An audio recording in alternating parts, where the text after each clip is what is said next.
बाप और बेटा रुल कुदस के नाम से शुरू करता हूँ। मसीह खुदावंद में आप सबकी सलामती हो। मैं जवाद इकबाल फिर से आपकी खिदमत में हाजिर हुआ हूँ। बाइबल के ही मुतालिक बहुत ही अहम और दिलचस्प जो है मालूमात जो लेकर आपके लिए हाजिर हुआ हूँ। जैसा कि आप जानते हैं कि बाइबल मुकद्दस में बहुत से ऐसे मुश्किल अल्फाज हैं जिनका हमें मतलब पता नहीं होता, और जब हम शौक़ रखते हैं नया नया बाइबल को पढ़ना शुरू करते हैं तो हमें बहुत सारे ऐसे अल्फाज आ जाते हैं जिनका मतलब ही पता नहीं होता। और जब वो एक आयत में लफ्ज़ आता है, उस लफ्ज़ का हमें मतलब नहीं पता, तो फिर हमें पूरी आयत ही नहीं समझ आती। तो मैंने इस चीज़ पे गौर व फिक्र करते हुए जो है इस चीज़ को जो है अब अल्फाज निकाले हैं कि कौन सा लफ्ज़ किस ज़ुबान का है और किस जो है वह आयत में पाया गया है, और ये सारा कुछ जो है आप लोगों से बयान करेंगे। तो आज का जो हमारा मौजू है वो है बाइबल मुकद्दस में जो पैदाइश 37 चैप्टर और 3 वर्स यानी कि 37 बाब और तीसरी आयत में उसका जिक्र मिलता है। वो लफ्ज़ है बौकल मुन कबा। तो मैं ये आयत भी पढ़ देता हूँ कि पैदाइश 37 बाब उसकी 3 आयत में कुछ यूँ लिखा है, और असराएल यूसुफ को अपने सब बेटों से ज़्यादा प्यार करता था, क्योंकि वो उसके बुढ़ापे का बेटा था, और उसने उसे एक बौकल मोन कबा बनवा दी। तो ये असराएल जो है वो याकूब को बोला गया है। तो अब बढ़ते हैं इसके मतलब की तरफ कि बौकल मोन कबा का जो जिक्र है, इस बौकल मोन कबा का मतलब क्या है। तो ये बौकल मुन कबा का जो लफ्ज़ है ये अरबी ज़बान का लफ्ज़ है, और ये पैदाइश 37 बाब 3 आयत में पाया गया है। इसका मतलब है कि रंगारंग चोगा, एक ख़ास रंग बिरंग लिबास जो कि उस वक्त में शहजादे और शहजादियाँ पहनती थी। तो इसकी थोड़ी सी मज़ीद वजाहत करता चलूँ कि इसका और कहाँ कहाँ पे ज़िक्र मिलता है। इसका ज़िक्र आपको मिलेगा 2 सैमुएल और उसका 13 बाब और 18 आयत में भी इसका जो जिक्र है वो मौजूद है। ये लफ्ज़ जो बौकल मुन कबा का मतलब है कि रंगारंग जोड़ा जो कि मुख्तलिफ़ रंगों का हो, और इसको जो दूसरे जो बाइबल के किताबें हैं उनमें कुछ यूँ बयान किया गया है कि जैसे जुब्बा, चोगा या गाउन नुमा लिबास, ये लिबास जो है किसी को दूसरे को मुमताज़ करने के लिए दिया जाता था। तो आम लिबास जो है वो सिर्फ घुटनों तक और उसके जो है आस्तीन वो नहीं होती थी, और जो क्योंकि वो बगैर बाजुओं के होता था। लेकिन ये लिबास जो है वो आस्तीनदार होता है, और इससे जो कैथलिक तर्जमे में जो लिखा गया है वो ऐसा लिखा गया कि आस्तीनदार लबादा।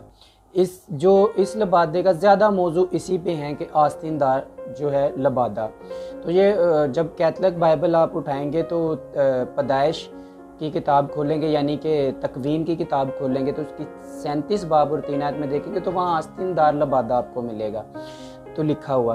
तो इसके और ऐसा जो लिबास है वो तिमर ने भी इस किस्म का जो है लिबास पहना हुआ था। तो इसका जो जिक्र है जो तिमर के लिबास का वो भी 2 सैमुएल 13 बाब 18 से 19 आयत आप पढ़ेंगे तो आप जो है बखूबी जान जाएंगे। तो उस वक्त में जो है ये मोजज़ लोग और जो आला ओहदेदारान या आला दर्जे के लोग होते थे वही पहनते थे ये लिबास। ये फुल बाजुओं वाला होता था और ये रंग बिरंगा और बहुत ही खूबसूरत होता था उस वक्त में।